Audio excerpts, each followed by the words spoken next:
পরি রাহুলকে নিয়ে ঘুরতে লাগলো জাদুর বাগানে, ঝকঝকে নদীর ধারে আর রঙিন প্রজাপতির দুনিয়ায়।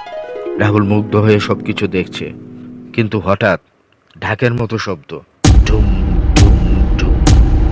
এলো পরিদের সর্দার। সে গম্ভীর গলায় বলল, কে এই নতুন ছেলে এখানে কেমন করে এলো? রাহুল ভয় পেয়ে দৌড়াতে শুরু করলো। সে দৌড়াতে দৌড়াতে পিছলে গেল, গড়াগড়ি খেতে খেতে ধপাস।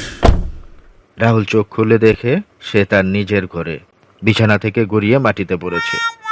সে হাঁফ ছাড়লো, কিন্তু একটু দুঃখও পেল, কারণ সে তো আবার সেই পরীর দেশে ঘুরতে চায়। তাই সে আবার বিছানায় উঠে শুয়ে পড়ল। মনে মনে ভাবলো, ইস, যদি আবার পরীর সাথে দেখা হতো। হঠাৎ জানালা দিয়ে হালকা বাতাস বয়ে গেল। একটা মিষ্টি কণ্ঠস্বর ভেসে উঠল। রাহুল, রাহুল, আমি তোমার জন্য অপেক্ষা করছি।